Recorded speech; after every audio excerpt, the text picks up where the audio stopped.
Hello friends, welcome to food Tamil. இன்னைக்கு பார்த்தீங்கன்னா ஒரு சூப்பரான டின்னர் ரெசிபி ரொம்ப ஈஸியாக பண்ண போகிறோம். அதுவும் பார்த்தீங்க அப்படின்னா சப்பாத்தியை சூப்பர் டூப்பர் சாஃப்டாக எப்படி பண்ணுறதுன்றது ஒரு ட்ரிக் நான் சொல்லித்தரேன். அவகேடோஸ், இந்த அவகேடோஸ் சேர்த்து நம்ம சப்பாத்திஸ் பண்ணும்போது சப்பாத்திஸ் பயங்கர சாஃப்டாக வரும். அதே நேரத்தில் இந்த அவகேடோஸ் பார்த்தீங்க அப்படின்னா ரொம்ப ஹெல்தி. நம்ம சேனலில் அவகேடோ பற்றி ஒரு மில்க் ஷேக் போட்டிருப்போம், அதுக்கப்புறமேட்டு பிரேக்ஃபாஸ்ட்டில் எப்படி இன்க்ளூட் பண்ணுறதுன்னு போட்டிருப்போம். ஸோ கண்டிப்பாக நம்ம சேனலோட மற்ற ரெசிபீஸையும் நீங்கள் செக் பண்ணுங்கள். இன்னைக்கு இந்த அவகேடோஸ் வச்சு சூப்பர் டூப்பர் சாஃப்ட் சப்பாத்திஸ் எப்படி பண்ணுறதுன்னு பார்க்கலாம்.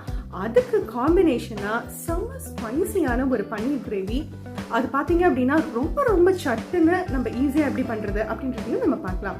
வாங்க கிச்சனுக்கு போகலாம். பார்க்கறதுக்கே எவ்வளோ சூப்பராக இருக்கு பாருங்க. இதுக்கு காம்பினேஷன் நம்மளுடைய செமி ட்ரை பன்னீர் கிரேவி.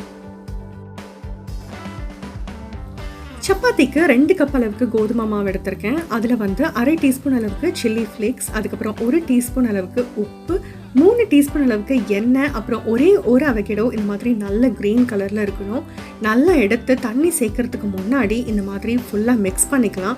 அப்போ தான் நமக்கு எவ்வளோ தண்ணி தேவைன்னு தெரியும். அதுக்கப்புறம் கொஞ்சமாக தண்ணி தெளித்து இந்த மாதிரி ஒரு சூப்பரான சப்பாத்தி டோவாக மிக்ஸ் பண்ணி எடுத்தாச்சு. சுற்றிலும் லேசாக எண்ணெய் தேய்ச்சி ஒரு 20 நிமிஷம் இதை அப்படியே மூடி வச்சிடலாம்.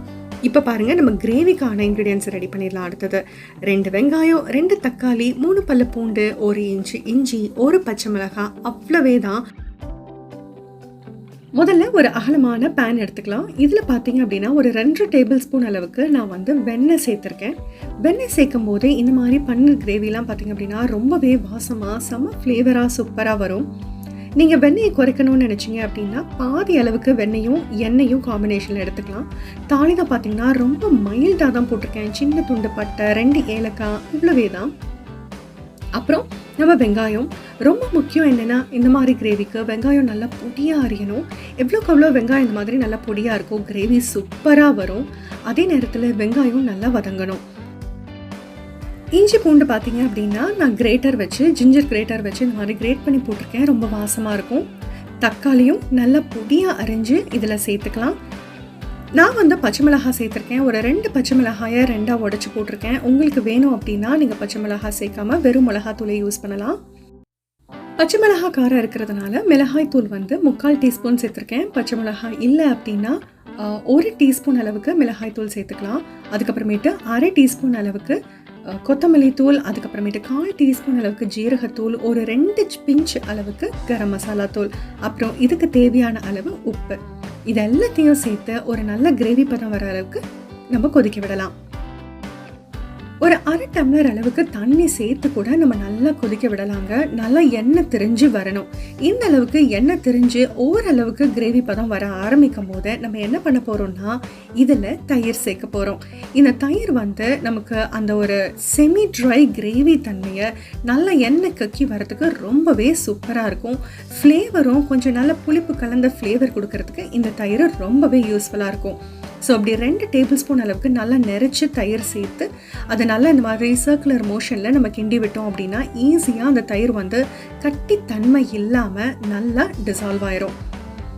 இப்போ தயிர் நல்லா கரைச்சி விட்டதுக்கு அப்புறமேட்டு மீடியம் ஃப்ளேமில் வச்சு நமக்கு தேவையான கன்சிஸ்டன்சி வர அளவுக்கு இதை நல்லா கொதிக்க விடணும். இப்போ பாருங்கள், சூப்பரான செமி கிரேவி கன்சிஸ்டன்சி நமக்கு வந்துருச்சு.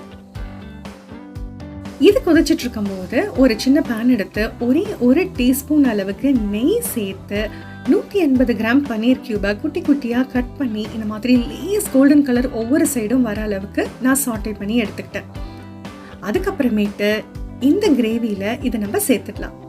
இப்படி நம்ம சாட்டே பண்ணி எடுக்கும்போது நம்மளுடைய பன்னீர் கியூப்ஸ் சைட்ஸு கார்னர்ஸ் எல்லாம் உடஞ்சி கொடுக்காது, உடஞ்சி குழன்னு தன்மை வராது. அதே நேரத்தில் கிரேவி பண்ணதுக்கு அப்புறமேட்டு பன்னீர் ஆட் பண்ணதுக்கப்புறம் இந்த பன்னீர்லேருந்து எக்ஸ்ட்ரா நீர்த்தன்மை வராது. அதே நேரத்தில் பன்னீரை சேர்த்ததுக்கு அப்புறமேட்டு நம்ம கிரேவியை ரொம்ப நேரம் குக் பண்ணணும்னு அவசியம் இருக்காது. நீங்கள் ரோஸ்ட் பண்ணி எடுக்கும்போது ரொம்ப ரோஸ்ட் பண்ணிடாதீங்க.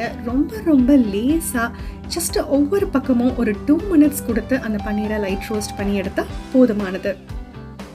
அவ்வளவே தான். அப்படியே சிம்மில் போட்டுடலாம். இங்கே நம்ம சப்பாத்தி போட ஆரம்பிச்சுக்கலாம். சூப்பர் சாஃப்ட் சப்பாத்திஸ் எப்படி போடுறதுன்னு நான் முன்னாடியே சொல்லி கொடுத்துருக்கேன். ஸோ ஒரு சைடு கொஞ்சம் பாப்பப் ஆனதுக்கப்புறமேட்டு 2வது சைடு நம்ம திருப்பி போடுறோம். சப்பாத்தி எப்பயுமே ஹை ஃப்ளேமில் வச்சு தாங்க போடணும். மீடியம் ஃப்ளேமில் வச்சு போட்டால் கூட நமக்கு அந்த சப்பாத்தியில் சாஃப்ட்னஸ் கம்மியாகும். ஸோ இப்போ பாருங்கள், இந்த பக்கம் நல்ல கோல்டன் டாட்ஸ் வந்ததுக்கு அப்புறமேட்டு மறுபடியும் திருப்பி போட்டு நம்ம ஸ்பேட்டுலா வச்சு கார்னர்ஸில் ப்ரெஸ் பண்ணி கொடுக்கணும். அவ்வளவே தான் சப்பாத்தி பஞ்சு போல் ரெடி ஆகிடும். அப்புறம் நம்ம ஹாட் கேஸ்க்கு ட்ரான்ஸ்ஃபர் பண்ணும்போது ஒரு பக்கமாக நெய் தேய்ச்சி இதை ட்ரான்ஸ்ஃபர் பண்ணிடலாம். அவ்வளோதான், சூப்பர் சாஃப்டான சப்பாத்தியும் ரெடி. நம்மளுடைய செமி ட்ரை பனீர் கிரேவியும் சூப்பராக ரெடி ஆயிடுச்சு. ரொம்ப ரொம்ப ஈஸியான, அதே சமயம் ரொம்ப ஹெல்தியான டின்னர் ஆப்ஷன். நம்மளுடைய சப்பாத்திஸ் பாருங்க எவ்வளோ சாஃப்டாக வந்திருக்கு, எவ்வளோ லேயர்ஸ் ஃபார்ம் ஆயிருக்கு பாருங்க. உள்ள ஒரு சப்பாத்தி எவ்வளோ அழகாக மடிச்சிட முடியுது பாருங்க. அதுவும் அவகேடோ சேர்த்ததுனால இது ரொம்ப ஹெல்தி கூட. அதே நேரத்தில் இன்னுமே நம்ம எப்பயும் பண்ணுற சப்பாத்தியை விட பயங்கர சாஃப்டாகவும் வரும். இதில் நீங்கள் பேசல் இல்லை ஆரிகானோ கூட சேர்க்கலாம். உங்களுடைய ஃப்ளேவருக்கு தகுந்தாப்பில் சீசனிங்ஸை நீங்கள் மாற்றிக்கலாம். அதே நேரத்தில் பார்த்தீங்கன்னா ரொம்ப ஹெல்தியான டயட். ஒரு பக்கம் சப்பாத்தி மாவு பிணைஞ்சு அது ஊறிட்டுருக்கிறதுக்குள்ள பன்னீர் கிரேவி ரெடி பண்ணலாம். அதே நேரத்தில் சப்பாத்தியை டக்குன்னு போட்டு எடுத்துடலாம். கண்டிப்பாக ட்ரை பண்ணி பாருங்கள். இந்த சேனலை உங்கள் ஃப்ரெண்ட்ஸ்க்கும் ஃபேமிலிக்கும் ஷேர் பண்ணுங்கள். நம்ம சேனலோட குறிக்கோள் ஆரோக்கியமான தலைமுறைகளை உருவாக்குவோம். இது ஒரு கூட்டு முயற்சி. கண்டிப்பாக உங்கள் எல்லாருடைய சப்போர்ட்டும் எங்களுக்கு தேவை. நன்றி.